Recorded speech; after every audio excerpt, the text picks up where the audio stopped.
बता देता हूँ। हर एक चैप्टर को मैंने आपको इस वीडियो कोर्स के अंदर करवाया है, तो जो मैंने आपको चैप्टर करवाया है तो उसके जो भी रिजल्ट्स हैं, रिजल्ट्स का मतलब कि जो भी इंपॉर्टेंट बातें हैं, जो आपको फॉर्मूला है, थ्योरम है, जो आपको याद रखनी चाहिए, वो सारे करवा दिए हैं, वो मेन रिजल्ट्स हैं। और उनके दम पर आप डेफिनेटली बढ़िया मार्क्स स्कोर कर सकते हो, आप definitely full out off score कर सकते हो। हाँ, फिर मैं ये सब रिजल्ट्स आपको क्यों करवा रहा हूँ, क्योंकि कई बार कैंडिडेट का यही टारगेट होता है, वो किसी सब्जेक्ट के अंदर बहुत अच्छा है कि मुझे मैथ्स के अंदर 200 में से 200 टारगेट करने हैं, तो उसकी हेल्प के लिए कुछ और भी रिजल्ट्स हैं जो मैं प्रोवाइड कर सकता हूँ। यानी कि जो सब रिजल्ट्स हैं इनका मतलब ये है, अगर किसी स्टूडेंट ने जो अपना मेन वीडियो कोर्स है उसको अच्छे से कर लिया है, उसको कई बार रिवाइज भी कर लिया है और उन सारी चीज़ों को वो यूज कर पा रहा है, तो उसके बाद उसके मैथ्स को अगले लेवल पर ले जाने के लिए कुछ और रिजल्ट्स मैं आपको बताऊंगा, है कुछ इंपॉर्टेंट सब रिजल्ट्स। ठीक है, तो यहाँ पर मैं ऑफ कोर्स ये इमेजिन कर रहा हूँ कि जो अपना कोर्स है उसके अंदर जो मैंने आपको चैप्टर बताया है ऊपर ज्योमेट्री का, मेंसुरेशन का, वो आपने अच्छे से कर लिया है, उसके सारे क्वेश्चंस को आपने प्रैक्टिस कर लिया है, उसके बाद आप ये चीजें देख रहे हैं। ठीक है, नहीं तो आपको ये लगेगा कि हम बहुत सारी चीजें रट रहे हैं। सबसे पहले मैं आपको कुछ पॉइंट्स बताऊंगा incircle, circumcircle and excircle के बारे में। इन सर्कल का मतलब है, इन सर्कल का मतलब है अंतःवृत्त, इसको हिंदी में बोलते हैं। दुनिया की कोई भी ट्रायंगल या फिर त्रिभुज, अगर आप उसके एंगल बाइसेक्टर यानी कि कोण समद्विभाजक, इनको आप खींचोगे ऐसे एंगल बाइसेक्टर्स को, तो ये सारे किसी एक पॉइंट से गुजरेंगे। ठीक है, ये कॉन्करेंट होंगे और ये जो पॉइंट है इसको एक सेंटर मानकर एक ऐसा सर्कल खींचा जा सकता है जो इस ट्रायंगल के अंदर बने। तो ये जो सर्कल है ये इस ट्रायंगल के अंदर इंस्क्राइब्ड है, इसको बोलते हैं अंतःवृत्त, ये इस ट्रायंगल के, इस त्रिभुज के अंदर है। ठीक है, और ये सारी बातें हैं ये हमने अपने कोर्स के अंदर, चैप्टर के अंदर बताई है, मैंने आपको प्रूव करके दिखाई है, तो यहाँ पर ऐसे मैं डायरेक्टली उनको यूज करूंगा। नेक्स्ट, अगर आप किसी भी ट्रायंगल के परपेंडिकुलर बाइसेक्टर्स उसकी साइड के, ठीक है, लंब समद्विभाजक परपेंडिकुलर बाइसेक्टर्स की साइड्स के, अगर ये आप खींचोगे ऐसे, तो वो एक पॉइंट से गुजरेंगे और उस पॉइंट को एज ए सेंटर मानकर एक सर्कल ड्रॉ किया जा सकता है जो ट्रायंगल के वर्टिसेस से पास करेगा, उसको हम बोलते हैं सर्कम सर्कल यानी कि परिवृत्त। और देखो, एक तो होता है इन सर्कल, ठीक है, अंतःवृत्त और इन सर्कल, और एक है एक्स सर्कल। इनका मतलब इनसाइड, और एक्स, एक्स जो वर्ड है आउटसाइड से रिलेटेड है, वही वृत्त आप हिंदी में देख सकते हो कि बाहर एक वृत्त बना है। तो जो इन सर्कल बना है अंतःवृत्त, ये भी एंगल बाइसेक्टर से बनता है, यानी कि कोण समद्विभाजक से बनता है, और ये जो वही वृत्त है ये भी कोण समद्विभाजक से बनता है, लेकिन ये बाहर बनता है। बाहर कैसे बनेगा मैं आपको बताता हूँ। देखो, अगर मैं इस ट्रायंगल की इन दो साइड्स को एक्सटेंड कर दूं, यानी कि कौन कौन सी साइड्स को, साइड बी ए और बी सी, ट्रायंगल एबीसी हमारे पास है, हमने साइड बी ए को एक्सटेंड किया और बी सी को एक्सटेंड किया। ठीक है, तो ट्रायंगल की तीन साइड कौन कौन सी होगी, एक तो ये होगी, दूसरी ये होगी और तीसरी ये होगी, ये तीन साइड होगी ना। तो अगर अब आप यहाँ पर एंगल बाइसेक्टर लो, ध्यान से देखिएगा, एक तो यहाँ का एंगल बाइसेक्टर लो, इस एंगल का, ये वाला, एक इस एंगल का, बाहर वाले एंगल का एंगल बाइसेक्टर लो, और एक इस एंगल का एंगल बाइसेक्टर लो। ठीक है, तो आपको एक बात पता है कि किसी भी एंगल के ऊपर, मैंने आपको बताई है मेन कोर्स के अंदर, किसी भी एंगल का अगर कोई एंगल बाइसेक्टर है, मान लो ये एंगल बाइसेक्टर है, इस एंगल को दो बराबर हिस्सों में बांटा है, तो इस एंगल बाइसेक्टर के ऊपर कोई भी पॉइंट इन भुजाओं से बराबर डिस्टेंस पर होगा, कोई भी पॉइंट इस एंगल बाइसेक्टर के ऊपर। तो सिमिलरली ये जो यहाँ पर जो पॉइंट है ये इस लाइन से और इस लाइन से, बिकॉज ये इस लाइन के ऊपर है, ठीक है, इन दोनों लाइन से, यानी कि इस भुजा से और इस भुजा से इक्वल डिस्टेंस पर होगा। सिमिलरली ये जो पॉइंट है, बिकॉज ये इस लाइन के ऊपर स्थित है, तो ये इस भुजा से और इस भुजा से, दोनों भुजाओं से बराबर डिस्टेंस पर होगा। तो इसी कारण इस पॉइंट को सेंटर मानते हुए, इस पॉइंट को सेंटर मानते हुए हम एक सर्कल बना सकते हैं जो तीनों साइड्स को टच करेगा। मतलब एक तो साइड एसी को उसने टच किया है, यहाँ पर साइड एसी को टच किया है ना, और बी ए जो एक्सटेंडेड साइड है उसको, साइड है उसको भी टच किया है, बी सी जो बढ़ाई गई भुजा है उसको भी यहाँ पर टच किया है, मतलब तीनों साइड्स को टच कर रहा है। तो ये जो हरे वाला सर्कल है जो अंदर वाला है, ये भी तीनों साइड्स को टच कर रहा है। देखो यहाँ पर, यहाँ पर, यहाँ पर, और ये जो बाहर वाला सर्कल है ये भी तीनों साइड्स को टच कर रहा है। देखो एक यहाँ पर, और यहाँ पर ये जिस साइड को टच कर रहा है वो एक्सटेंड करने के बाद टच कर रहा है, यहाँ पर जिस साइड को टच कर रहा है वो एक्सटेंड, बढ़ाने के बाद टच कर रहा है, लेकिन ट्रायंगल की तीनों साइड्स को, तीनों भुजाओं को, मतलब एक फॉर्म में हम बोल सकते हैं कि टच कर रहा है। तो बाहर जो सर्कल बनता है ये भी एंगल बाइसेक्टर से ही बनता है। दो एंगल बाइसेक्टर एक्सटीरियर एंगल्स के बाइसेक्टर होते हैं, एक्सटीरियर एंगल्स के, और एक इंटीरियर एंगल का बाइसेक्टर होता है, वहां पर इसका सेंटर होता है। अंदर वाला जो सर्कल बनता है वो सारे अंदर वाले एंगल बाइसेक्टर से बनता है, जहाँ पर अंदर वाले एंगल बाइसेक्टर मिलते हैं उसको इसका सेंटर माना जाता है। तो अंदर वाले को हम इन सर्कल बोल देते हैं, अंतःवृत्त बोल देते हैं, और बाहर वाले को हम बहिर्वृत्त, भाई बाहर है ये वृत्त, एक्स सर्कल बोल देते हैं। तो इनके बारे में आपको सारे इंपॉर्टेंट रिजल्ट्स, हाँ, जो अपना इन सर्कल है इसके बारे में, जो सर्कम सर्कल है इसके बारे में मैं आपको कोर्स के अंदर बता चुका हूँ, एक्स सर्कल के बारे में नहीं बताया है, तो इनके मैं प्रूफ भी आपको दे देता हूँ यहाँ पर। ठीक है, इन सर्कल और सर्कम सर्कल के प्रूफ भी मैं आपको दे देता हूँ। तो यहाँ पर तीन फॉर्मूले हैं, मैं आपको बता दूं, देखो ध्यान से। एरिया ऑफ द ट्रायंगल, यहाँ पर ए का मतलब है इस ट्रायंगल का एरिया, कौन सी ट्रायंगल का, ट्रायंगल एबीसी का area. Area of triangle is equal to are into S. ठीक है, आर का क्या मतलब है, आर है मेरे भाई इस वाले सर्कल का रेडियस, ठीक है, और एस क्या होता है, एस होता है सेमी पेरीमीटर, अर्धरीमा, सेमी पेरीमीटर, ये आपको पता होना चाहिए पहले से, कुछ बातें आपको पहले से पता होनी चाहिए। ठीक है, बिकॉज आप सब रिजल्ट्स पढ़ रहे हो। Area equal to are into S, मैं ट्रायंगल के एरिया को ऐसे लिख सकता हूँ, मैं ट्रायंगल के एरिया को ऐसे लिख सकता हूँ, area equal to A B C over 4r। अब ये एबीसी क्या है, एबीसी है इस ट्रायंगल की भुजाओं की लंबाई, ये भी आपको पहले से पता होना चाहिए, कोर्स के अंदर आप कर चुके हो।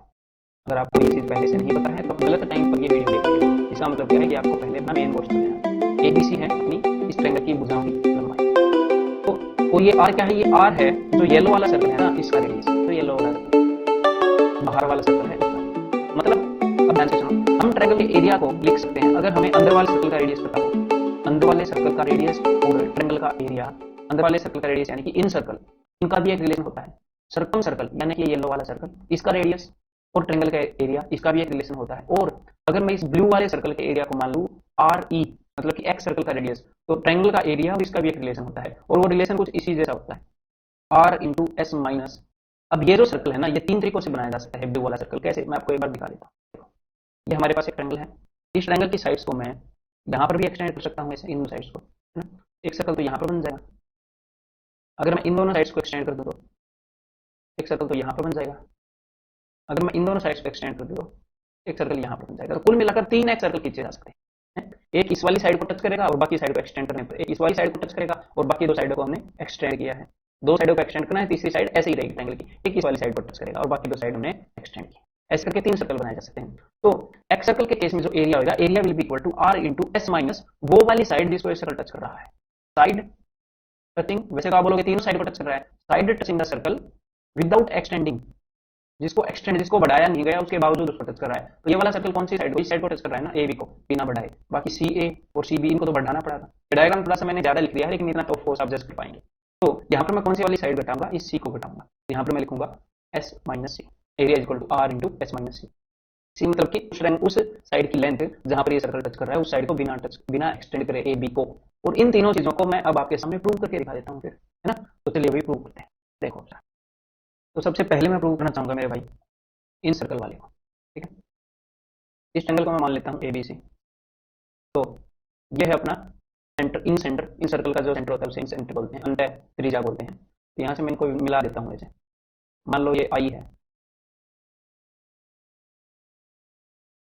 तो अब हमारे पास हमें करना क्या है, ट्रायंगल का जो एरिया है उसको आर इंटू एस प्रूव करना है। तो देखो, ट्रायंगल का जो एरिया है वो किसके इक्वल है, ट्रायंगल के एरिया को मैंने तीन भागों में बांट दिया है। ट्रायंगल का एरिया को मैं लिख सकता हूँ area of triangle I B C plus area of triangle I A C plus area of triangle I A B, ऐसे बोल सकता हूँ ना। इस ट्रायंगल का एरिया, इस ट्रायंगल का एरिया, इस ट्रायंगल का एरिया, इन तीनों का एरिया आप जोड़ोगे तो ट्रायंगल का एरिया आ जाएगा। तो चलो भैया वही करते हैं।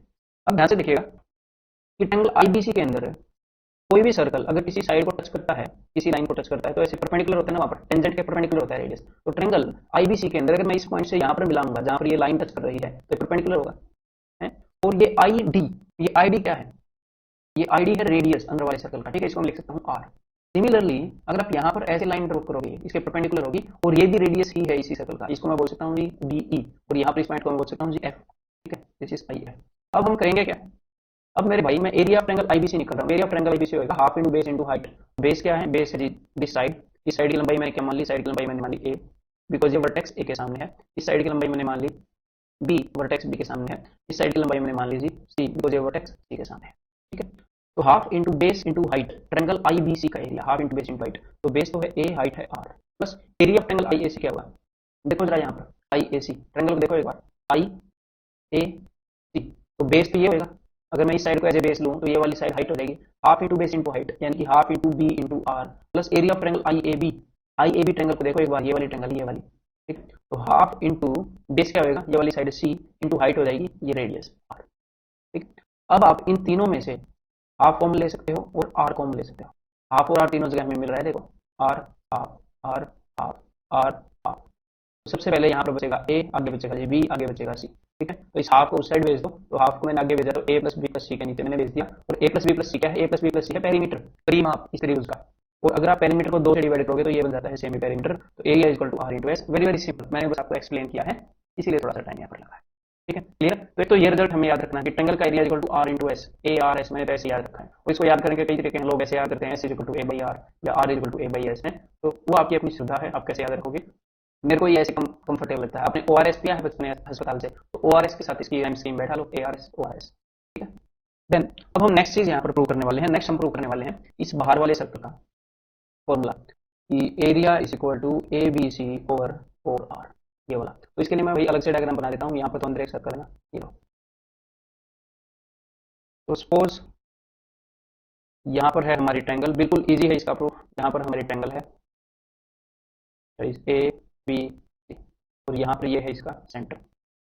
अब मैं क्या करूँगा, अब मैं एक डायमीटर ड्रॉ करूँगा यहाँ से, ठीक है। और इस पॉइंट मैंने नाम दे दिया जी डी, और इसका सेंटर में मान लिया ओ। अब ये जो डायमीटर यहाँ पर जो एंगल बनाता है डायमीटर किसी सर्कल के अंदर, वो क्या होता है, वो होता है जी 90 डिग्री का। तो मैं डायमीटर को यहाँ से मिला रहा हूँ, यहाँ पर जो एंगल बनेगा that will be 90 degree angle. ठीक है, अब इसी चीज़ को हम प्रूव कर रहे हैं ट्रायंगल के एरिया को। एक और बात, यहाँ पर मैं एल्टीट्यूड ड्रॉप कर रहा हूँ यहाँ से ऐसे, और इस पॉइंट को मैंने नाम दे दिया है ई। ठीक है, तो इस ट्रायंगल का एरिया क्या होगा, ट्रायंगल एबीसी का एरिया, बिकॉज एरिया के रिलेटेड ही हम काम करें ना, तो area of triangle will be equal to half into base into height. ठीक है, तो हाफ इंटू, मैं इस साइड को बेस मान रहा हूँ, इस साइड को बेस बीसी को, क्लियर। और इस बीसी की लेंथ को मैंने क्या मान लिया, बिकॉज वर्टेक्स ए के सामने है तो इसकी लेंथ को मैंने मान लिया ए, क्लियर, इसमें कोई दिक्कत नहीं होनी चाहिए। तो हाफ इंटू ए इंटू, और इसको मैंने मान लिया है जी ए ई, हाइट क्या है इसकी, ये इस ट्रायंगल की हाइट है A E, half into base into height. ठीक है, अब देखो, अब ये जो मैंने कंस्ट्रक्शन की है ये क्यों की है, इसके पीछे कोई पर्पज होगा ना, मैंने ये डायमीटर क्यों बनाया है, एडी मैंने डायमीटर बनाया है। अब ध्यान से देखो, हमारे पास एक लाइन है यहाँ पर ए बी, ये वाली लाइन, ये यहाँ पर भी एक एंगल बनाती है और यहाँ पर भी एक एंगल बनाती है। और आपको ये पता होना चाहिए किसी भी सर्कल के अंदर अगर एक लाइन में, एक कोड ने, एक सेगमेंट में अगर कुछ एंगल बनाया है तो वो सेम एंगल बनाएगी, सेम कोड। ठीक है, तो यहाँ पर अगर ये वाला एंगल थीटा है तो ये वाला एंगल भी थीटा है। अब मैं आपको दो ट्रायंगल्स दिखाना चाहूंगा, कौन कौन सी दो ट्रायंगल, ध्यान से देखिएगा। एक तो ट्रायंगल ए बी डी, ठीक है, और एक मैं दूसरी ट्रायंगल आपको दिखाना चाहूंगा, triangle A E C. Triangle ABD और एईसी दोनों के अंदर राइट एंगल ट्रायंगल है कि नहीं, आपको खुद देखना पड़ेगा। यहाँ पर ट्रायंगल एबीडी ये वाली ट्रायंगल है, ठीक है, इसके अंदर राइट एंगल है कि नहीं, हाँ जी राइट एंगल है। और ट्रायंगल एईसी के अंदर राइट एंगल है कि नहीं, हाँ जी राइट एंगल है, ये रहा। तो दोनों के अंदर एक राइट एंगल है और एक तीसरा एंगल और एक और एंगल दोनों ट्रायंगल का इक्वल है कि नहीं, हाँ जी एक और एंगल दोनों ट्रायंगल का इक्वल है, बिल्कुल इक्वल है। तो अगर किन्हीं दो ट्रायंगल के दो एंगल इक्वल हो जाए तो तीनों एंगल इक्वल हो जाते हैं, ये चीज मैं आपको बता दूँ। अगर दो एंगल इक्वल हो गए तो तीनों एंगल इक्वल हो जाएंगे, बिल्कुल तीनों एंगल का सम 180 है। तो अगर दोनों ट्रायंगल सिमिलर हो जाएंगे, अगर तीनों एंगल इक्वल हो गए तो ये दोनों ट्रायंगल सिमिलर है। मैं ध्यान से इनकी प्रॉपर फॉर्म में लिखना चाहूंगा। तो मैंने लिखा है एबीडी, एबीडी का मतलब सबसे पहले मैंने वो वाला एंगल लिखा जिसका हमने नामकरण नहीं किया है, इसको मैं बोल दूंगा खाली एंगल, खाली। फिर बी क्या है 90 वाला, और डी क्या है थीटा, तो खाली 90 थीटा, खाली 90 थीटा ऐसे लिखा है ना एबीडी, बिकॉज हमें यहाँ पर भी खाली 90 थीटा लिखना पड़ेगा। अब आप आओ ट्रायंगल एईसी के अंदर आओ, एईसी के अंदर खाली क्या है, ये है ए वाला, फिर 90 क्या है, ये ई वाला, तो खाली 90 थीटा। तो बिल्कुल ठीक लिखा है, अगर ठीक ना लिखा होता तो हम यहाँ पर करेक्ट करते, हमने कोरस्पॉन्डिंग उसी वे में इसको लिखना है।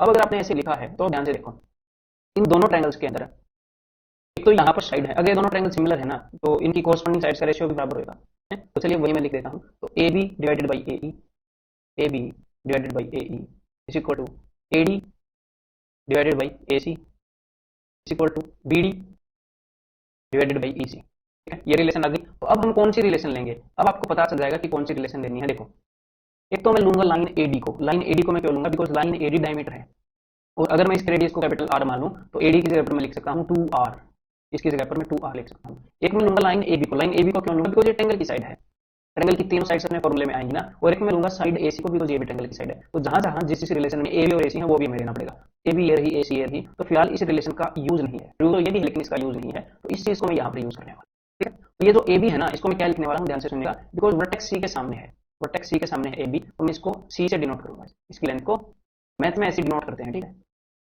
और बाकी आपकी मर्जी, आप कैसे डिनोट करते हो, मैं फॉर्मूला को लिखना चाह रहा हूं, मैं बहुत ज्यादा लिखना नहीं चाह रहा, इसलिए ऐसे डिनोट कर रहा हूं। और जो साइड एसी है ट्रायंगल एबीसी के अंदर, ट्रायंगल एबीसी के अंदर वर्टेक्स बी के सामने है साइड एसी, ये वाली साइड, तो इसको मैं स्मॉल बी से रिप्रेजेंट करूंगा। तो यहाँ पर मैंने लिखा है जी, और यहाँ पर ये जो एई है ये अपने फॉर्मूले को खड़ा करिए। तो अब आप क्या करो, यहाँ से एई की वैल्यू निकाल कर मार रहा हूं, बस मैंने ट्रायंगल का एरिया लिखा half into base into height. अब मैं बस इस एई की वैल्यू सिमिलरिटी से निकाल कर बाहर रखूंगा और अपना फॉर्मूला बन जाएगा। तो इस एई को साइड भेज दो, एई की वैल्यू क्या हो जाएगी, इसकी वैल्यू हो जाएगी बी, इधर ऊपर आ जाएगा बी सी बाई 2r, ठीक है ना। तो बस एई की जगह पर मैं यही लिख रहा हूँ बी सी बाई 2r। अब ये क्या बन गया, area is equal to A B C by 4r, ये रहा अपना आंसर। अब इसको याद करने के कई तरीके हैं, आप कैसे भी कर लो, मैं इसको ऐसे याद करके रखता हूँ, मैं हमेशा ऐसे याद करके रखता हूँ कि ट्रायंगल का area is equal to r into s, triangle का area is equal to A B c equal to 4r, और ट्रायंगल का area is equal to r into s, excircle के केस में, लेकिन s माइनस a ऐसे याद करके रखता हूँ, या s माइनस b अगर साइड b को टच करेगा तो s माइनस c अगर साइड c को टच करेगा। ठीक है, अब ये तीसरे वाला भी मैं आपको प्रूव करके दिखा देता हूँ, इसको छोड़ दीजिए। अब मैं आपको प्रूव करके दिखा देता हूँ भाई एक्स सर्कल का एरिया, उसका फॉर्मूला देखो। तो ये अपने सामने एक एक्स सर्कल है, इस ट्रायंगल का नामकरण कर देते हैं, दैट इज ए बी। तो अब ये जो, चलो इसको मैं ए दे देता हूँ ताकि आप उसी फॉर्मेट में इस फॉर्मूले को याद रख पाओ। ए मैंने यहाँ पर नाम क्यों दिया, बिकॉज इसके सामने वाली साइड की लंबाई अब मानी जाएगी ए, जो वर्टेक्स बी है उसके सामने वाली साइड की लंबाई मानी जाएगी बी, और जो वर्टेक्स सी है उसके सामने वाली साइड की लंबाई मानी जाएगी क्या। ठीक है, बाय डिफॉल्ट मान लेंगे, यहाँ पर लिखने की जरूरत नहीं है, नहीं तो बिना वजह ज्यादा लिखा जाएगा। अब देखो, अब यहाँ पर हमने क्या करना है, ये जो है ये सेंटर है इस सर्कल का, तो ये जो सर्कल का सेंटर है ये बना कैसे, आप मेरे को ये बताओ, ये सेंटर आया कैसे। ये सेंटर तब आया जब हमने एंगल बाइसेक्टर्स बनाए, है ना। एक तो ये एंगल बाइसेक्टर हमने बनाया, ये वाला एंगल बाइसेक्टर हमने बनाया, और एक ये वाला एंगल बाइसेक्टर हमने बनाया, तब ये सेंटर यहाँ पर आया है। तो मेरे को निकालना क्या है, मेरे को निकालनी है ये वाली रिलेशन की area is equal to r into S into R into S minus A, clear. तो अब मेरे को इस ट्रायंगल का एरिया निकालना है। ये जो एरिया है ये हमेशा ट्रायंगल का एरिया होता है, तो इस ट्रायंगल का एरिया मुझे निकालना है। तो अब ध्यान से देखो मुझे करना क्या पड़ेगा, मैं इस ट्रायंगल का एरिया तो यहाँ पर नहीं निकाल सकता डायरेक्टली, इस ट्रायंगल का एरिया मुझे किसी न किसी तरह इस सर्कल के रेडियस के रिलेशन में निकालना पड़ेगा, है ना, इस सर्कल के रेडियस के रिलेशन में निकालना पड़ेगा। इस सर्कल के रेडियस को इन्वॉल्व मेरे को करना चाहिए, तभी तो यहाँ पर रेडियस आएगा इस सर्कल का। अगर मैं इसको इन्वॉल्व नहीं करूंगा तो फिर कैसे बात बनेगी, नहीं तो मैं सीधा हीरोन्स फॉर्मूला से भी एरिया निकाल सकता हूँ। तो अब देखो, अब मैं क्या करूंगा, अगर मैं इसको मान लूँ O, अब मैं एरिया निकालूंगा, I will calculate the area of triangle OBA plus area of triangle OCA, इसको मैं कैलकुलेट करूंगा। तो OBA ये वाला अगर एरिया निकल जाए और OCA ये वाला अगर एरिया निकल जाए, उसके बाद मैं क्या करूंगा, उसके बाद मैं सब्ट्रैक्ट कर दूंगा एरिया ऑफ ट्रायंगल OBC का एरिया मैं सब्ट्रैक्ट कर दूंगा। तो उससे क्या होगा, अगर OBC का एरिया मैं सब्ट्रैक्ट कर दिया तो हमारे पास एरिया ऑफ ट्रायंगल ABC बच जाएगा और ये रिलेशन भी ड्राइव हो जाएगी। बस इतना ही हमने करना है, तो चलिए भी कर देते हैं, फिर इतना ही करना है। तो देखो, तो हमें करना है जो ट्रायंगल का एरिया है, area of triangle ABC is equal to area of triangle OBA plus area of triangle OCA minus area of triangle OBC। चलिए मैं ये सब कुछ यहाँ पर लिखने वाला हूँ। तो हमारे पास एक ट्रायंगल है OBA, ये वाली OBA, इसका एरिया आप कैसे निकालोगे, हाफ इंटू बेस, बेस की लेंथ C इंटू हाइट, इसकी हाइट कैसे निकलती है ऑब्ट्यूज एंगल ट्रायंगल की, इसकी हाइट निकलती है ऐसे 90 डिग्री का ड्रॉप करने पर, है ना। तो यहाँ पर अगर मैं इस पॉइंट को टच कर दूँ जहाँ पर सर्कल टच कर रहा है, तो ये टेंजेंट है ना, तो ये परपेंडिकुलर होएगा, आपको इतना पता होना चाहिए, बिकॉज टेंजेंट को परपेंडिकुलर होती है वो वाली लाइन जो सेंटर से पास हो, बिल्कुल बेसिक सा रूल है। तो और ये जो O से लेकर ये D, ये जो लाइन है ये क्या है, ये है इस सर्कल का रेडियस, सर्कल का रेडियस ही तो है ना ये। तो यहाँ पर एरिया ऑफ ट्रायंगल OBA क्या है अपना, देखो एरिया ऑफ ट्रायंगल OBA ये बन गया हाफ इंटू बेस, ये बेस क्या है, C के सामने वाली साइड की लंबाई क्या होगी भाई, C के सामने वाली साइड की लंबाई C मानी जाएगी। ये मैं लिख नहीं रहा कि इतना तो आप कर सकते हो मैंने। तो half into base into height, height क्या है इसका रेडियस, इस ट्रायंगल की हाइट, प्लस सिमिलरली अगर मैं यहाँ पर ये ड्रॉ करूँ, अब ट्रायंगल OCA का निकाल रहे हैं, अगर मैं यहाँ पर ये लाइन ड्रॉ करूँ तो ये भी 90 डिग्री होगी और ये रेडियस है इस सर्कल का, ठीक है। तो ट्रायंगल OCA का एरिया कितना हो जाएगा, ट्रायंगल OCA का एरिया हो जाएगा हाफ इंटू बेस, बेस क्या है B वर्टेक्स से सामने वाली साइड की लंबाई हम स्मॉल b मानते हैं, तो half into B base into height, half into base into height that is radius, minus area of triangle OBC। तो ट्रायंगल OBC का एरिया क्या होगा, अब देखो, अब इसको निकालते हैं, अगर इस ट्रायंगल का एरिया माइनस कर दूंगा तो सिर्फ ये वाला एरिया बच जाएगा ट्रायंगल ABC का। तो फिर से वही काम कर लो ना, यहाँ पर भी यहाँ से मिला दो इसको, यहाँ से 90 डिग्री। हाँ, अब ये जो काली वाली लाइन है और ये ग्रीन वाली लाइन है, ये जरूरी नहीं है कि ये एक जगह से पास होगी, ये एक जगह से पास हो भी सकती है, स्पेशल केस अगर पास हो जाएंगी, अगर आइसोस्केलेस ट्रायंगल होगी, इक्विलेटरल ट्रायंगल होगी तो एक ही जगह से पास हो जाएंगी, अदरवाइज नहीं पास होगी, ठीक है। तो इसलिए हमें इसको ऐसे ही मानना पड़ेगा, अलग से मैंने इसको मान लिया। तो अब ये जो लाइन है दैट इज, मैं इसका नाम दे देता हूँ भाई OM, ठीक है। तो ये जो लाइन OM है ये क्या है, ये रेडियस है। और अब ट्रायंगल OBC का एरिया क्या हो जाएगा, ट्रायंगल OBC का एरिया हो जाएगा हाफ इंटू बेस, बेस क्या है वर्टेक्स A के सामने वाली साइड की लंबाई हम क्या मानते हैं स्मॉल a, तो हाफ इंटू इस लाइन की लंबाई स्मॉल a है, half into A into height, height क्या है R इस ट्रायंगल की। बस ये आपके सामने थ्योरम प्रूव हो गया। अब आप यहाँ पर R कॉमन ले लो, ठीक है, अंदर आप भेज दो बाकी सबको, अंदर हमारे पास रहेगा C/2 plus B/2 minus A/2, ठीक है। अब यहाँ पर हमें करना क्या पड़ेगा, हमें ये सेमी पेरीमीटर बनाने के लिए एक बार A/2 को जोड़ दो, एक बार A/2 को घटा दो, ये हम क्यों करें आपको पता चल जाएगा। तो एक बार मैंने A/2 जोड़ दिया, A/2 जोड़ दिया, देखो B/2 प्लस C/2, एक बार मैं इनको अरेंज कर लूँगा इस माइनस A/2 माइनस A/2, और इसको और भी तरीकों से निकाला जा सकता है इस प्रूफ को। देखो माइनस का A/2 तो पहले भी था, तो माइनस का A/2 ये वाला तो मैं यहाँ पर लिख दिया, मैंने एक A/2 एक्स्ट्रा लिख दिया और एक A/2 घटा दिया। ऐसा करने से हुआ क्या, ऐसा करने से यहाँ पर ये जो एक्सप्रेशन है ये S बन गया, A plus B plus C/2, A plus B plus C क्या होता है, वो होता है सेमी पेरीमीटर, तो ये बन गया S। तो माइनस A/2 क्या बन गया माइनस A, तो area is equal to R into S minus A। ये आ गया जी अपने एक्स सर्कल के रेडियस के रिलेशन में फॉर्मूला, ठीक है। तो ये तीनों फॉर्मूले एक बार फिर से आपके सामने रखूं, अगर आपके पास हो इन सर्कल तो एरिया इज इक्वल टू, ऐसे आप इनको याद रख सकते हो, area is equal to R into S, अगर इन सर्कल का रेडियस आप लो, ठीक है। अगर सर्कम सर्कल यानी कि परिवृत्त का अगर आप एरिया लो, ऐसा वृत्त जो इसके वर्टिसिस से पास हो रहा है ट्रायंगल के, तो वहां पर हो जाएगा product of sides divided by 4 times of radius. अगर आप एक्स सर्कल के रिगार्डिंग रिलेशनशिप लो, ये सर्कम सर्कल की रिलेशनशिप है इन सर्कल की, then area will be R into S minus A, ए मतलब क्यूज वाली साइड की लेंथ जिसको ये सर्कल टच कर रहा है, ठीक है। इसको RE, मैं तो RE वगैरह नहीं लिखता, मैं तो ऐसे ही याद कर लेता हूँ, मेरे को पता है ये इन सर्कल रेडियस। अगर आप एक्स सर्कल के रिगार्डिंग रिलेशनशिप लो, ये सर्कम सर्कल की रिलेशनशिप है इन सर्कल की, then area will be R into S minus A, ए मतलब कि उस वाली साइड की लेंथ जिसको ये सर्कल टच कर रहा है, ठीक है। इसको RE, मैं तो RE वगैरह नहीं लिखता, मैं तो ऐसे ही याद कर लेता हूँ, मेरे को पता है ये सर्कल के लिए एक्स सर्कल के लिए, तो आप भी ऐसे याद रख सकते हो। और हाँ, ये नहीं है कि मैंने आपको जितने रिजल्ट बताए, अरे ये तो बहुत कुछ बता दिया, हमें इन सर्कल के बारे में बहुत कुछ पता चल गया। आपको जितना पता करना चाहिए उतना आपको पता चल गया, मतलब उससे एक स्टेप आगे आपको पता चल गया। अदरवाइज अगर आप मैथमेटिक्स के सारे रिजल्ट रखोगे तो आप सारे रिजल्ट नहीं रख सकते। इसके बारे में और भी बहुत सारी चीजें आपको इंटरनेट पर मिल जाएंगी, 1/r equal to 1/r1 plus 1/r2 plus 1/r3, r1 r2 r3 क्या है, अगर हम तीनों एक्स सर्कल्स को ड्रॉ करते हैं किसी ट्रायंगल के तीनों एक्स सर्कल को, तो उनके रेडियस हैं, और 1/r, ये r क्या है, ये इन सर्कल का रेडियस है। अब इसको रट के मत बैठ जाना, इसको रट के बैठोगे तो इसके अलावा 10 रिजल्ट और मैं आपको दे सकता हूँ, जैसे मैं ये भी दे सकता हूँ 4r equal to r1 plus r2 plus r3 minus r। ठीक है, ये r क्या है, ये सर्कम सर्कल का रेडियस है, ये तीनों एक्स सर्कल के रेडियस हैं, ये सर्कल का रेडियस है, ये इन रेडियस है। ठीक है, इनको मत रटना, मैं बस ये दिखाना क्यों चाहता हूँ कि इसके अलावा 8-10 रिजल्ट आपको और मिल जाएंगे ऐसे ऐसे, इतनों को रटेंगे, हमारे सिलेबस में नहीं है वो। ठीक है मेरे भाई, अब आगे हम करेंगे, जो भी इंपॉर्टेंट होगा वो मैं आपको बता दूंगा। आगे इक्विलेटरल ट्रायंगल के अंदर अगर ये तीनों सर्कल को मिल जाए, क्योंकि एक बार क्वेश्चन पूछा था, इक्विलेटरल ट्रायंगल के अंदर ये है जी अपना इन सर्कल।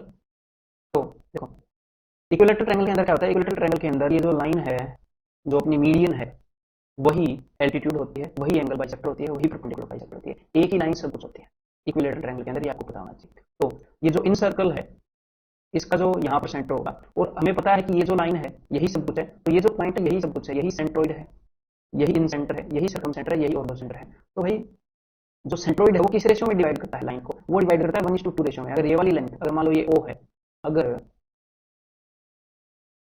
अगर ये वाली लेंथ OD1 है, तो ये AO ये क्या हो जाएगी, इसकी लेंथ 2 हो जाएगी। ठीक है, तो अपना जो इन सर्कल है इसका रेडियस मैंने मान लिया 1। अब आप देखो यहाँ पर मैंने एक सर्कम सर्कल ड्रॉ कर लिया, तो सर्कम सर्कल का रेडियस क्या हो गया, देखो इन सर्कल का रेडियस हो गया 1 रेशियो, मैं आपको इनका रेशियो बता रहा हूँ इतना अनुपात के लिए। तो सर्कम सर्कल का रेडियस कितना हो जाएगा भाई, सर्कम सर्कल का रेडियस 2 हो गया कि नहीं, यहाँ से लेकर यहाँ तक, यही जो सेंटर है यही सर्कम सर्कल का सेंटर होगा इक्विलेटरल, यहाँ पर इसकी रेडियस लंबाई होगी 2। और अगर मैं यहीं पर तीनों एक्स सर्कल ड्रॉ कर दूं, तीनों एक्स सर्कल ड्रॉ कर दूं, तो भाई इक्विलेटरल ट्रायंगल के अंदर तीनों जो एक्स सर्कल होंगे तीनों एक जैसे हैं, इक्विलेटरल ट्रायंगल सिमेट्रिकल होगा। अब ध्यान से देखो एक्स सर्कल बनता कैसे है, एक्स सर्कल बनता है, ये लाइन एंगल बाइसेक्टर का काम भी करेगी, इसका एंगल बाइसेक्टर, यहाँ का एंगल बाइसेक्टर और यहाँ का एंगल बाइसेक्टर, इनको कहीं पर मिलाऊं तो यहाँ पर बनता है सेंटर एक्स सर्कल का। मेरे को एक बात बताओ, यहाँ पर ये वाला एंगल 60 डिग्री है, तो ये बाहर वाला पूरा एंगल कितना हो गया, बाहर वाला पूरा एंगल 120 होएगा। अगर ये वाला एंगल 120 होएगा और ये एंगल बाइसेक्टर है, ये वाली लाइन जो है ये एंगल बाइसेक्टर है, तो ये 60-60 ऐसे बांटेगी। सिमिलरली यहाँ पर भी एंगल 60 का बनेगा, अगर ये दो एंगल 60 के बन गए तो ये वाला एंगल भी 60 का बनेगा पूरा। कौन सी ट्रायंगल के अंदर, ट्रायंगल BCD के अंदर, ट्रायंगल BCD के अंदर। ठीक है, तो अब देखो ध्यान से, तो ये जो अपना ब्लू वाला सर्कल है, ये जो एक्स सर्कल है, इसका रेडियस क्या है, इसका रेडियस है, इसको मैं D की बजाय मान लेता हूं जी E, इसका रेडियस है DE, D से लेकर E तक। और ये जो ट्रायंगल BCE बनी है, ये एक इक्विलेटरल ट्रायंगल बनी है, ट्रायंगल BCE एक इक्विलेटरल ट्रायंगल बनी है। ठीक है, और इसकी साइड कितनी है, इसकी साइड उतनी ही है जो अपनी एक्चुअल इक्विलेटरल ट्रायंगल की थी, क्योंकि BC जो है, BC ये अपनी एक्चुअल ट्रायंगल की साइड भी थी और इस ट्रायंगल की साइड भी BC है। देखो तो ये दोनों ट्रायंगल बराबर बनी है, तो जो एक्स सर्कल का जो रेडियस बना है ना वो मेरे भाई, वो इस लाइन के पूरी लाइन के बराबर है। इन सर्कल का रेडियस 1 था, सर्कम सर्कल का रेडियस 2 था, तो 1 + 2 3, एक्स सर्कल का रेडियस 3 यूनिट के बराबर होगा, इस पूरी लाइन के बराबर बना है। नीचे भी सेम इक्विलेटरल ट्रायंगल बनी है, उसकी हाइट यही हो कि यहाँ पर हाइट 3 है तो वहां पर भी 3 होगी। तो सर्कम सर्कल का जो रेडियस है वो 2 है, और जो एक्स सर्कल का जो रेडियस है वो 3 यूनिट है। एक इक्विलेटरल ट्रायंगल के अंदर इन सर्कल, सर्कम सर्कल और एक्स सर्कल, अंतःवृत्त, परिवृत्त और बहिर्वृत्त की जो त्रिज्या का जो अनुपात है वो 1:2:3 होगा। आपको मैंने ये प्रूव करके दिखा दिया है। अब कुछ रिजल्ट पढ़ते हैं टेंजेंशियल क्वाड्रिलेटरल के, यानी कि स्पर्श रेखीय चतुर्भुज के। स्पर्श रेखीय चतुर्भुज क्या होती है, मान लो हमारे पास कोई क्वाड्रिलेटरल है और उसके अंदर कोई सर्कल ड्रॉ किया जा सकता है, एक ऐसा सर्कल ड्रॉ किया जा सकता है जो क्वाड्रिलेटरल की चारों भुजाओं को टच करेगा। देखो हर एक क्वाड्रिलेटरल के अंदर सर्कल ड्रॉ नहीं किया जा सकता जो चारों भुजाओं को टच करे। फॉर एग्जाम्पल मान लो आपके सामने एक रेक्टेंगल है ऐसे लंबी, तो यहां पर आप कोई सर्कल नहीं बना सकते जो चारों भुजाओं को टच करे। एट द मैक्स एक ऐसा सर्कल बना पाओगे जो तीनों भुजाओं को टच करे। दुनिया की हर एक ट्रायंगल के अंदर सर्कल बनाया जा सकता है, लेकिन दुनिया जो कि ट्रायंगल की तीनों साइड को टच करेगा। दुनिया की हर एक ट्रायंगल के अंदर ऐसा सर्कल बनाया जा सकता है, हर एक त्रिभुज के अंदर जो त्रिभुज की तीनों भुजाओं को टच करेगा, लेकिन दुनिया की हर एक क्वाड्रिलेटरल के अंदर नहीं बनाया जा सकता। और जिस भी क्वाड्रिलेटरल के अंदर बनाया जा सकता है उसको हम बोलते हैं टेंजेंशियल क्वाड्रिलेटरल। टेंजेंशियल क्वाड्रिलेटरल क्यों बोलते हैं, बिकॉज इसकी जो साइड्स हैं वो टेंजेंट होती हैं अंदर वाले सर्कल के। ये टेंजेंट है ना, ये टेंजेंट है, देखो अंदर वाले सर्कल के स्पर्श रेखाएं होती हैं, स्पर्श रेखीय चतुर्भुज। तो इसकी कुछ प्रॉपर्टी मैं आपको बता देता हूँ। मान लो इसका नाम मैंने लिख दिया ABCD। एक प्रॉपर्टी तो मैं आपको ये बता दूं, देखो इससे पहले मैंने आपको एक फॉर्मूला बताया है, किसी ट्रायंगल के अंदर अगर कोई इन सर्कल हो तो, ये फॉर्मूला बताया कि नहीं इसके बारे में, area equal to are into S. तो यहाँ पर भी कुछ ऐसी बात बनी है, किसी क्वाड्रिलेटरल के अंदर मैं आपको जनरलाइज करके बताना चाहता हूँ ताकि आपको याद रहे, इजीली याद है। यहाँ पर किसी क्वाड्रिलेटरल के अंदर सर्कल है, अगर मैं ये करूँ किसी पेंटागन के अंदर अगर मैं सर्कल बना दूँ, जैसे 1 2 3 4 5, 5 साइड बना दी मैंने, ठीक है, तो एक पेंटागन हो गया, 5 साइडों वाली फिगर बन गई जिसके अंदर सर्कल है। तो मेरे भाई इन सब के ऊपर एक फॉर्मूला लागू होता है, चाहे 6 साइड हो चाहे 7 साइड हो, बस टेंजेंशियल पॉलीगन होना चाहिए। इस केस में पॉलीगन होगी ना, ट्रायंगल भी एक पॉलीगन है, बहुभुज है, ये भी एक पॉलीगन है, ये भी एक पॉलीगन है। तो कोई भी टेंजेंशियल पॉलीगन है उसके ऊपर एक फॉर्मूला लगता है, क्या फॉर्मूला लगता है, area is equal to are into S, ये वाला फॉर्मूला।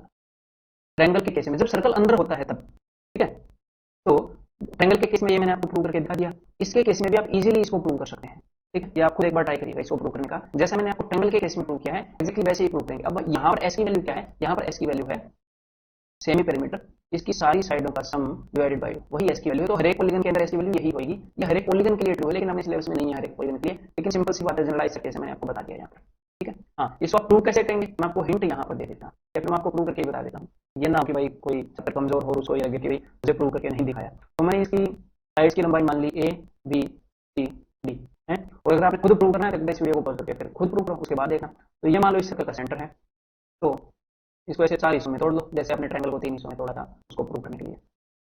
ऐसे इसके सेंटर को मैंने मान लिया ओ, देन यहाँ से आप टेंजेंट, यहाँ से आप एक लाइन ड्रॉ कर दो जहाँ पर ये सर्कल इसको टच कर रहा है, तो वो पक्का 90 डिग्री होगा, इस टेंजेंट को 90 डिग्री बनाता है टेंजेंट के साथ रेडियस, ठीक है। तो ये क्या है, ये है इस सर्कल का रेडियस, ये है इस सर्कल का रेडियस, जहाँ पर ये सर्कल को टच कर रही है क्वाड्रिलेटरल की साइड, वहाँ पर मैं इसको टच कर रहा हूँ। अब आपने सिंपली करना क्या है, अब आपने एरिया ऑफ दिस क्वाड्रिलेटरल, इस क्वाड्रिलेटरल का एरिया क्या होगा, इस क्वाड्रिलेटरल का एरिया होगा area of O A B, अब ध्यान से लिखिएगा, plus area of O B C plus area of O C D plus area of O D A. मैंने इन चारों हिस्सों को, इसको इसको इसको और इसको, इन चारों हिस्सों के एरिया को जोड़ दिया तो इस पूरी क्वाड्रिलेटरल का एरिया आ जाएगा। तो area of triangle O A B क्या है, ध्यान से देखो, half into base into height. तो बेस क्या है यहाँ पर, ओ ए बी के अंदर बेस है ये वाली साइड की लंबाई सी, और हाइट क्या है, हाइट है ये रेडियस आर। सिमिलरली आगे क्या होगा, आगे होगा half into base, O B C के अंदर बेस क्या है, बेस है जी B, half into B into R. आगे क्या होगा, half into base into height, half into A into R. आगे क्या होगा, half into base into height. यहाँ पर बेस क्या है D and radius is R. तो सबके अंदर से हाफ कॉमन ले लो, आर कॉमन ले लो, यहाँ पर क्या बचेगा, यहाँ पर बचेगा a plus b plus c plus d, और अब इस हाफ को इससे नीचे रख दो। A plus b plus c plus d क्या है, पेरीमीटर, तो इसके नीचे अगर आप हाफ रखोगे तो semi perimeter, area equal to are into s. हर एक टेंजेंशियल पॉलीगन के लिए चाहे कितनी भी साइड हो, ये जो फॉर्मूला है ये ट्रू रहेगा, ठीक है। एक तो मैंने आपको ये बता दिया, देन कुछ और रिजल्ट्स में मैं आपको बता देता हूँ जो जिनके ऊपर बेस्ड एसएससी के अंदर पूछे गए हैं क्वेश्चन। एक इस रिजल्ट के ऊपर भी क्वेश्चन पूछे गए हैं कि A B plus C D, जो सम ऑफ अपोजिट साइड्स है ना वो इक्वल होता है, A B plus C D is equal to B C plus A D. B C और ए डी का जो सम है वो ए बी और डी सी के सम के बराबर होगा। और एक और चीज ट्रू होती है, अगर यहाँ पर ये सेंटर है, ऑपोजिट साइड्स ने जो एंगल बनाए हैं ना वो इक्वल होते हैं, ये तो इक्वल होते ही हैं। जैसे opposite side A B plus C D इन दोनों का सम है बी सी प्लस ए डी इन दोनों का सम, सिमिलरली ऑपोजिट साइड्स ने जो एंगल बनाया है ना उनका सम भी इक्वल होता है। मान लो ए बी ने यहाँ पर एंगल बनाया एक्स, और सी डी ने यहाँ पर एंगल बनाया वाई, और इसने यहाँ पर एंगल बनाया ए, और यहाँ पर इस वाली साइड ने एंगल बनाया है बी। मैं ऐसे बोल रहा हूँ, इस वाली साइड ने ऐसे एंगल बनाया, इस वाली साइड ने ऐसे एंगल बनाया, तो इस डी सी ने जो एंगल बनाया है वो, और इस ए बी ने जो एंगल बनाया है वो, इन दोनों का सम यानी कि X plus Y is equal to इस ए डी ने जो एंगल बनाया है वो यानी कि ए, और इस बी सी ने जो एंगल बनाया है वो, इन दोनों का इक्वल होगा यानी कि ए प्लस बी। और एक बात तो आपको बताई होगी कि सेंटर पर जो चारों एंगल हैं, एक पॉइंट के चारों तरफ जो एंगल हैं उनका सम 360 होता है ना, 360। तो 360 को हमने दो हिस्सों में बांट दिया, एक ये और एक ये, तो मैं इक्वल टू 180 डिग्री लिख सकता हूँ। समझ में आई बात, इन चारों एंगल का सम 360 है। इस 360 डिग्री एंगल को हमने दो ग्रुप में बांट दिया, भाई ये दो और ये दो, और ये दोनों आपस में बराबर है। वैसे इन चारों का सम 360 ही होगा ना, तो ये भी 180 होगा, ये भी 180 होगा, तभी तो इन चारों का सम 360 होगा ना, तो that is equal to 180 degree. ये भी हम लिख सकते हैं। अब ये आया कैसे, ये भी मैं आपको प्रूव करके दिखा सकता हूँ, तो चलिए प्रूव करके दिखा देता हूँ, नॉट ए बिग डील, सीखने के लिए आप बैठे हो ना, तो देखो। और हाँ, इन सारी चीजों को खुद प्रूव करने की कोशिश करना, कोई खास नई चीजें लगेंगी नहीं, वही रिजल्ट्स लगेंगे जो मैं आपको बता चुका हूँ। अब देखो यहाँ पर क्या करेंगे, यहाँ पर कोई सेंटर है, ठीक, यहाँ से मैंने क्या किया, सबसे पहले साइड्स वाला प्रूव करते हैं। तो साइड्स वाले प्रूव के लिए आपको ये देखना है कि कोई भी सर्कल है, अगर एक पॉइंट से उसके ऊपर दो टेंजेंट्स खींचे गए हैं तो वो दोनों इक्वल होते हैं, बस ये प्रॉपर्टी लगेगी। पॉइंट ए से अगर टेंजेंट खींचे गए किसी सर्कल पर ए बी और ए सी, तो A B is equal to A C, बस यही प्रॉपर्टी लगेगी। कैसे, अब देखिएगा जरा, बी से लेकर इस सर्कल के ऊपर दो टेंजेंट खींचे गए, बी से लेकर यहाँ तक और बी से लेकर यहाँ तक, तो अगर मैं इसको मान लूँ ए, ये भी होगा ए, इसकी लंबाई। सी से लेकर भी दो टेंजेंट खींचे गए इस सर्कल के ऊपर, तो अगर मैं इसकी लंबाई मान लूँ बी, यहाँ से यहाँ तक की, तो यहाँ से यहाँ तक की लंबाई BD हो जाएगी, वही काम मैं कर रहा हूँ। देन डी से लेकर भी दो टेंजेंट खींचोगे, अगर मैं इसको मान लूँ भाई सी, तो ये भी सी हो जाएगा। ए से लेकर भी दो टेंजेंट खींचोगे इस सर्कल के ऊपर ऐसे, तो इन दोनों हिस्सों की लंबाई भी, इन दोनों टेंजेंट की लंबाई भी बराबर होगी। तो इसको मैंने मान लिया डी, इसको मैंने मान लिया डी। अब ध्यान से देखो कि A B plus C D opposite side से, इनके अंदर कौन कौन सी चीजें आई हैं। ए बी के अंदर आया है ए और डी प्लस बी और सी, तो इन दोनों के अंदर क्या क्या आ गया भाई, ए आ गया, बी आ गया, सी आ गया, डी आ गया। सिमिलरली अगर आप इनका जोड़ा बनाओगे, ये इन ऑपोजिट साइड्स का, तो इनके अंदर क्या क्या आ गया, ए आ गया, बी आ गया, सी आ गया, डी आ गया। तो कुल मिलाकर जब ऑपोजिट्स को जोड़ते हैं तो दोनों के अंदर सेम चीजें आ रही है। यहाँ पर ए बी और सी डी को जोड़ते हैं तो यहाँ पर भी क्या आ रहा है, यहाँ पर भी a plus b plus c plus d आ रहा है, और ऐसे ही बी सी प्लस ए डी को जोड़ते हैं तो इनकी टीम का भी total sum plus b plus c plus d आ रहा है। इसीलिए ये प्रॉपर्टी ट्रू है। तो इस प्रॉपर्टी का यूज करके तो हमने ये प्रूव कर लिया। एक और प्रॉपर्टी का यूज करेंगे नेक्स्ट चीज को प्रूव करने के लिए। कौन सी प्रॉपर्टी का यूज करेंगे, देखो इस प्रॉपर्टी का भी यूज कर सकते हो कि किसी भी पॉइंट से अगर आप टेंजेंट ड्रॉ कर रहे हो किसी भी सर्कल के ऊपर, तो ये चीज मैंने आपको पहले प्रूव करके दिखाई हुई है। ये दोनों टेंजेंट इक्वल है, ये तो आपको पता ही है, ठीक है। अगर मैं इस लाइन को यहाँ पर मिलाऊंगा तो ये 90 डिग्री में बताया, टेंजेंट के साथ 90 डिग्री बनाता है रेडियस, ये भी 90 डिग्री है। अगर मैं इस लाइन को ऐसे ड्रॉ कर दूं, ऐसे ड्रॉ कर दूं, तो ट्रायंगल एबीसी और ट्रायंगल डीबीसी ये दोनों कॉन्ग्रुएंट है, ये आपको पता होना चाहिए।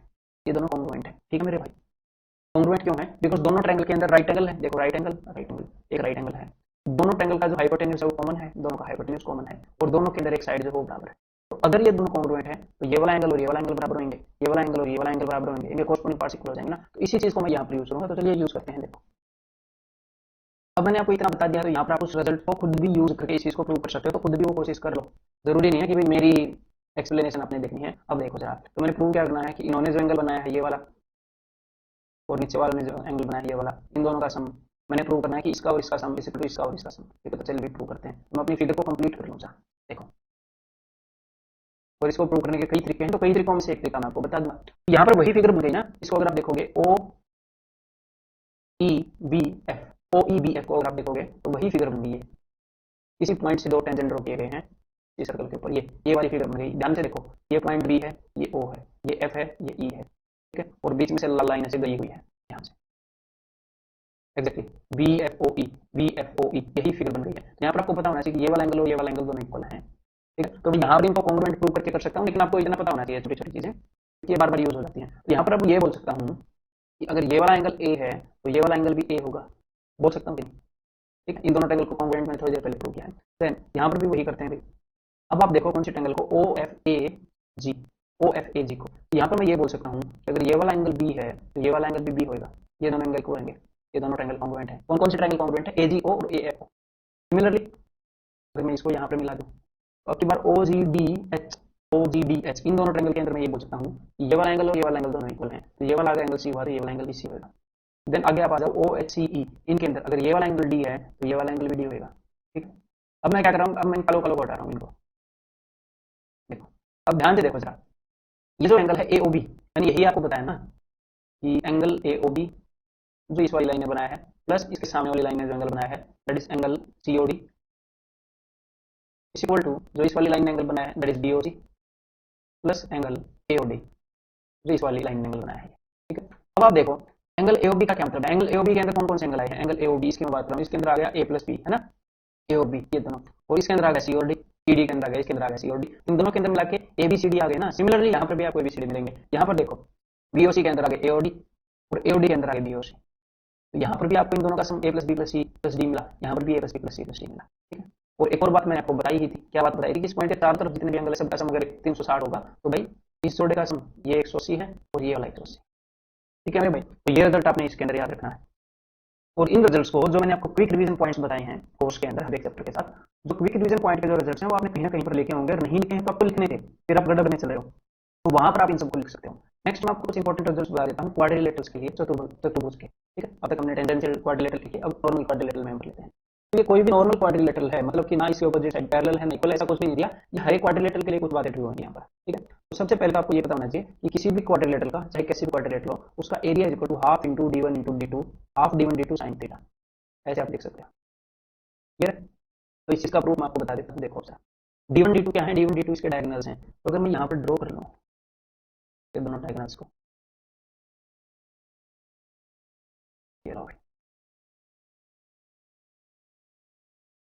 ठीक है, ये दोनों इसके डायगोनल्स हैं, लेट दिस बी ओ, मैंने ए ओ की लंबाई मान ली ए, बी ओ की लंबाई मैंने मान ली बी, इसकी लंबाई मैंने मान ली सी ओ सी की, और ओडी की लंबाई मैंने मान ली डी, और इस एंगल को मैंने मान लिया मेरे भाई थीटा। तो ये वाला एंगल क्या हो जाएगा, ये भी हो जाएगा थीटा, और ये वाला एंगल क्या हो जाएगा, ये 180 माइनस थीटा, तो इसको मैंने मान लिया थीटा डैश। तो यहाँ पर आपको ट्रिग्नोमेट्री की हेल्प से एक चीज पता होगी कि साइन 180 माइनस थीटा क्या होता है। साइन 180 माइनस थीटा क्या होता है भाई साहब, ये होता है साइन थीटा। क्लियर, आपको पता होना चाहिए। कोस 180 माइनस थीटा क्या होता है, माइनस कोस थीटा। ठीक है, तो ट्रिग्नोमेट्री की हेल्प से आपको पता होना चाहिए, बिकॉज यहाँ पर मैं फॉर्मूला यूज करने वाला हूँ ट्रायंगल का, जिसके अंदर ये साइन थीटा यूज होगा। तो इस पॉइंट का हमने नाम दिया था जी ओ। अब ध्यान से देखो, जो इस क्वाड्रिलेटरल का एरिया है उसको मैं चार टुकड़ों के सम के रूप में लिखने वाला हूँ। तो सिर्फ area of this quadrilateral is equal to area of triangle O A B plus area of triangle O A B का मतलब क्या है, इनको हटा देते हैं एक बार। देखो इसको area of triangle O A B यानी कि ये region 1 plus area of triangle O B C यानी कि region 2 plus area of triangle O C D यानी कि region 3 plus area of triangle region 3 है, area of triangle O D A या O A D region 4। Clear है।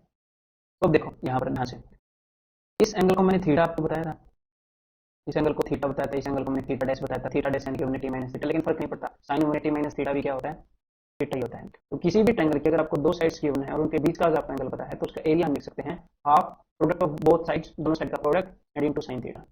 दोनों sides के बीच वाला एंगल हमें पता होना चाहिए इंक्लूडिंग एंगल। तो सेम फॉर्मूला हम यहाँ पर लगा सकते हैं रीजन 1 का एरिया निकालने के लिए। तो इस ट्रायंगल में आपको इन दोनों साइड्स के बीच वाला एंगल पता है, यहाँ पर मैं इसको ऐसे रिप्रेजेंट कर रहा हूँ, देखो ऐसे, ये है अपना ए, ये है अपना बी, और ये है अपना पॉइंट ओ। ठीक है, यहाँ पर है जी थीटा डैश, तो इस वाली साइड की लंबाई मैंने ए मान रखी, इस वाली साइड की लंबाई बी मान रखी है। तो half A B sine 180 minus theta, half A B sine theta, तो ये जो है ये 180 माइनस थीटा है, तो साइन 180 माइनस थीटा थीटा ही होता है। तो यहाँ पर मैं डायरेक्ट लिख देता हूँ half A B sine theta. ठीक है, 180 माइनस थीटा को मैंने ऐसे लिख दिया। अब ट्रायंगल ओबीसी में आ जाओ, यानी रीजन 2 में आ जाओ, रीजन 2। तो यहाँ पर ये वाला एंगल थीटा है, तो मैं सिमिलरली वही फॉर्मूला लगा रहा हूँ, half into this into sine theta, वही formula half A B sine theta. तो यहाँ पर हो जाएगा half B C sine theta plus, इनको थोड़ा सा पहले लिखना, पहले लिख लेते हैं फिर आगे फैल जाएंगे नीचे आएंगे। तो half A B sine theta plus half B C sine theta plus O C D के अंदर आ जाओ भाई, हाफ रीजन नंबर 3 के अंदर आ जाओ half C D sine theta. अब वैसे मत बोलना कि ये साइन थीटा जैसे मैं आपको बता चुका हूँ कि 180 माइनस थीटा थीटा ही होता है, sine 180 minus theta plus half region 4 के अंदर आ जाओ बाबा, ये हो जाएगा half A D sine theta, A D sine theta. अब इन सब के अंदर से मैं क्या कॉमन ले सकता हूँ, इन सब के अंदर से मैंने कॉमन ले लिया है मेरे भाई half cosine theta, half cosine theta मैंने कॉमन ले लिया, तो अंदर क्या हो जाएगा A B plus B C plus C D plus D A. अब इनका कुछ ना कुछ जुगाड़ करते हैं, देखो अब यहाँ पर आप क्या करो, जहां पर दोनों के अंदर मतलब कुछ भी कॉमन ले लो, आप कोई भी दो जोड़े बना लो, फर्क नहीं पड़ता। तो मैं ए कॉमन ले रहा हूँ, जहां पर भी मुझे ए कॉमन दिखेगा, इन दोनों के अंदर मुझे ए कॉमन दिख रहा है, तो यहाँ पर मैंने क्या किया, यहाँ पर मैंने ए कॉमन ले लिया, तो ये हो गया बी प्लस डी प्लस, और बाकी दो के अंदर जो भी आपको कॉमन दिखे वो ले लो। तो इन दोनों के अंदर क्या आपको कॉमन दिख रहा है, यहाँ पर आपको सी कॉमन दिख रहा है, तो यहाँ पर मैंने सी कॉमन ले लिया, फिर से बच गया बी प्लस डी। ठीक है, तो अब यहाँ पर आपको दोनों जगह बी प्लस डी कॉमन दिख रहा है, तो एक बार फिर से बी प्लस डी कॉमन ले लेंगे। तो हाफ साइन थीटा, यहाँ पर मैंने बी प्लस डी कॉमन लिया, तो अब यहाँ पे क्या बचेगा बी प्लस डी कॉमन लेने के पास ए प्लस सी। अब ये बी प्लस डी और ए प्लस सी क्या है, एक बार इसके ऊपर नजर मारते हैं इस डायग्राम की इन जीरो को रद्द करके। अब ध्यान से देखो, इसको मैं लिख सकता हूँ half sine what is B plus D, B plus D. तो इस डायगोनल को मैंने नाम दे दिया कि पहला डायगोनल डी वन, तो डी वन है ये b plus d, diagonal one की लंबाई, this is d one into what is a plus c. तो इस डायगोनल को अगर मैं नाम दूं कि भाई दूसरा डायगोनल है, कुछ भी हम नाम दे सकते हैं, तो a plus c is equal to दूसरे वाले डायगोनल की लंबाई, तो half D one D two sine theta 2 हो गया, साइन थीटा को बाद में देखो। तो आपको ये फॉर्मूला याद होना चाहिए कि किसी भी क्वाड्रिलेटरल के अंदर चाहे कैसी भी क्वाड्रिलेटरल हो, अगर हमें उनके डायगोनल्स की लंबाई पता है और उनके डायगोनल के बीच का एंगल पता है, एक डायगोनल की लंबाई मान लो d1 है, दूसरे वाले डायगोनल की लंबाई जो है वो d2 है, तो you can write future area होगा half into product of diagonals d1 d2 into sine theta. ठीक है मेरे भाई, तो एक तो ये रिजल्ट आपको याद होना चाहिए। देन ये रिजल्ट आपको कहाँ पर काम आएगा ये मैं आपको बता देता हूँ। देखो मतलब कहाँ पर इसकी एप्लीकेशन हुई है, इसकी एप्लीकेशन हुई है रोम्बस में। ठीक है, समचतुर्भुज के अंदर, रोम्बस के अंदर क्या होता है, सबसे पहले तो स्क्वायर के अंदर देखो, सबसे पहले इसकी एप्लीकेशन हुई है स्क्वायर के अंदर। किसी भी स्क्वायर के जो डायगोनल्स होते हैं वो दोनों डायगोनल इक्वल होते हैं। क्यों होते हैं ये सब मैं आपको बता चुका हूँ मेन कोर्स में, है ना, नहीं पता है तो गड़बड़ में हो, देखो बाबा। तो किसी भी स्क्वायर के दोनों डायगोनल इक्वल होते हैं और दोनों डायगोनल जो है वो 90 डिग्री के एंगल बनते हैं। तो स्क्वायर का जो एरिया होगा वो क्या होगा, स्क्वायर का एरिया ऑफ स्क्वायर वो होगा, किसी भी क्वाड्रिलेटरल का होता है ना, half into d1 d2 sine theta मैंने आपको बताया, तो हाफ इंटू पहले वाला डायगोनल अगर d है तो दूसरा वाला डायगोनल भी d होगा, तो डायगोनल इक्वल होते हैं, तो half into d1 into d2 sine theta, और दोनों डायगोनल के बीच में 90 डिग्री का एंगल होता है स्क्वायर के अंदर, तो साइन 90, तो साइन 90 क्या होता है, साइन 90 होता है 1। तो आपने ये तो पढ़ा होगा कि डायगोनल का स्क्वायर का एरिया होता है half D square, half into diagonal square, यहीं से आया है, इसी की एप्लीकेशन है। अगर इस स्क्वायर को थोड़ा सा बिगाड़ दें तो जो फिगर बनती है वो बनती है जी रोम्बस। ठीक है, और ये जो रोम्बस है इसके डायगोनल्स भी 90 डिग्री पर इंटरसेक्ट करते हैं, आपको बताना चाहिए 90 डिग्री पर इंटरसेक्ट करते हैं। यहाँ पर मान लो इसके एक डायगोनल की लंबाई d1 है, यहाँ पर डायगोनल की लंबाई अलग अलग होती है, दूसरे डायगोनल की लंबाई d2 है, तो यहाँ पर इस रोम्बस का एरिया, बिकॉज रोम्बस भी एक क्वाड्रिलेटरल है और ये जो मैंने आपको फॉर्मूला बताया है ये आप हर एक क्वाड्रिलेटरल पर लगा सकते हो, तो इसका एरिया हो जाएगा half d1 d2 sine theta, यानी कि साइन 90 और साइन 91 होता है, तो हाफ d1 d2 रोम्बस का ये वाला फॉर्मूला मैंने आपको बताया है। और यही फॉर्मूला आप एक और फिगर है जिसको बोलते हैं काइट, इसको पतंग की तरह कर लेते हैं रिप्रेजेंट, ये भी मैंने आपको अच्छी तरीके से करवाई है। अगर ध्यान हो तो मैंने आपको बताया कि दो आइसोस्केलस ट्रायंगल्स को चिपकाने से काइट बनता है, ये वाली साइड और ये वाली साइड इक्वल है, ये वाली साइड और ये वाली साइड इक्वल है।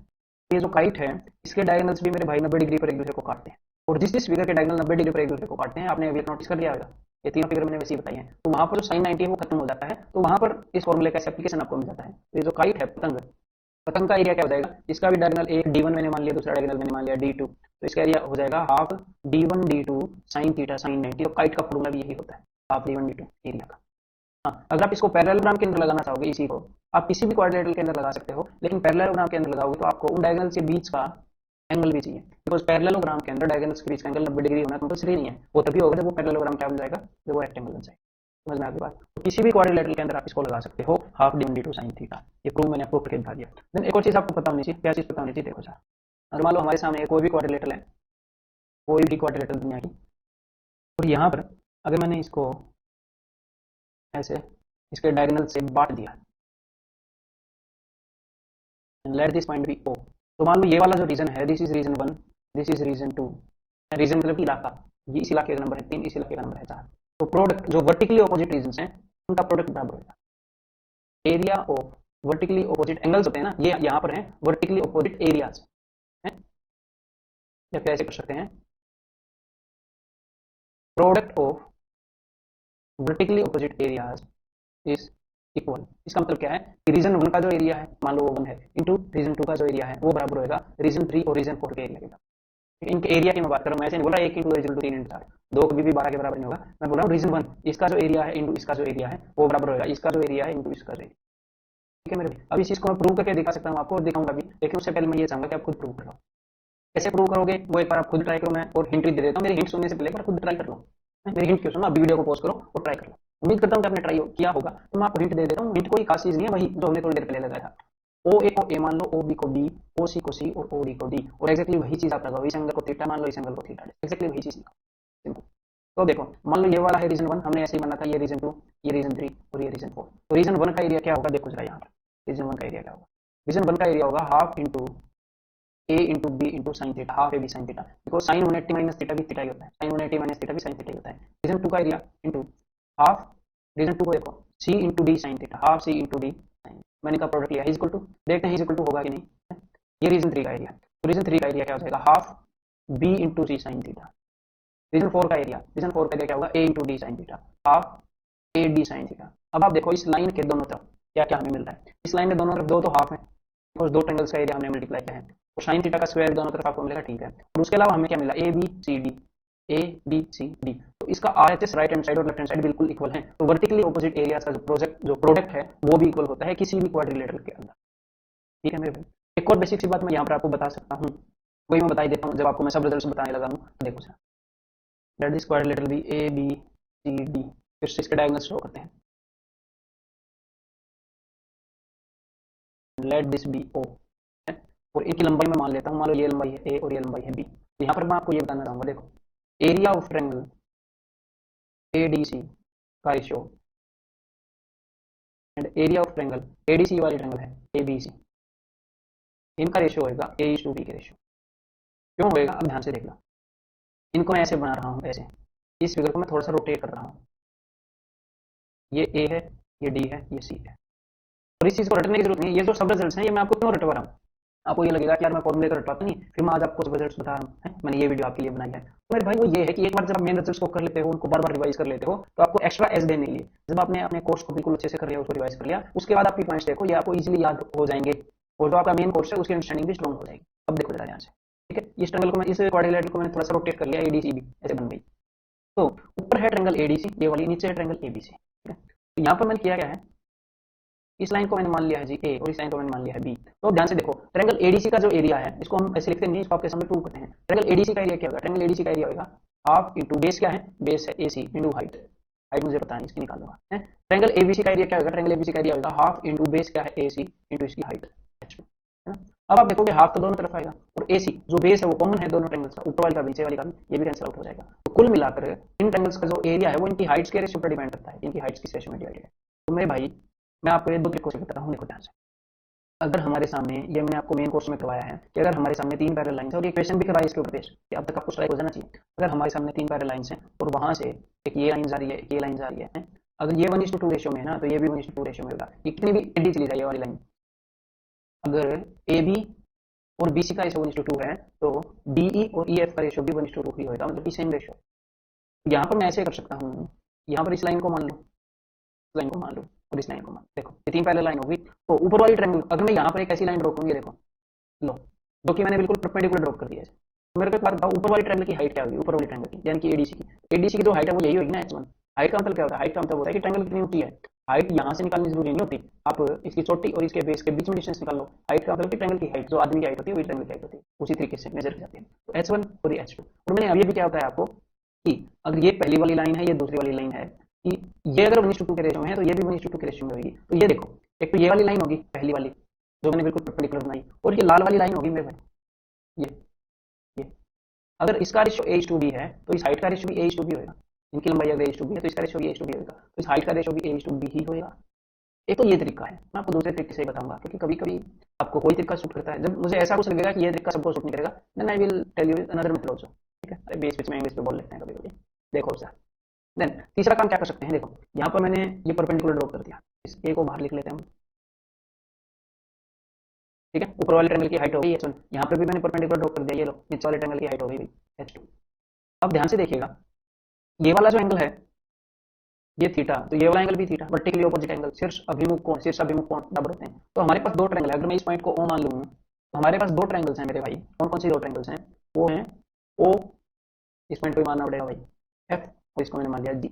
तो O F D एक हमारे पास ये ट्रायंगल है, और दूसरी ट्रायंगल हमारे पास है O G B, ठीक है। O F D ऊपर ये जो ट्रायंगल बनी है और नीचे वाली ट्रायंगल O G B, ध्यान से इनको देखो। इन दो ट्रायंगल के अंदर, दोनों के अंदर 90 डिग्री का एंगल है, दोनों के अंदर, यहाँ पे देखो, यहाँ पे देखो, दोनों के अंदर 90 डिग्री का एंगल है, और दोनों का एक और एंगल है जो बराबर है। तो अगर दो ट्रायंगल्स के दो एंगल बराबर हो गए तो तीन एंगल बराबर हो जाएंगे, दोनों ट्रायंगल सिमिलर हो जाएंगे। और अगर दो ट्रायंगल सिमिलर हो जाए तो उनके कॉरस्पॉन्डिंग साइड्स का रेशियो भी बराबर हो जाता है। तो यहाँ पर अगर इस वाली साइड की लेंथ ए है, इसकी लेंथ बी है, अगर इन दोनों साइडों की लंबाई का रेशियो बी है, तो इन दोनों साइडों की लंबाई का रेशियो भी वही होगा h1:2।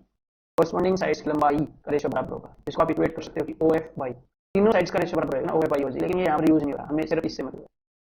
तो मैं कहना ये चाह रहा हूँ कि जब भी किसी भी क्वाड्रिलेटरल के अंदर, ये क्वाड्रिलेटर ना, किसी भी क्वाड्रिलेटरल के अंदर अगर ये डायगोनल एक दूसरे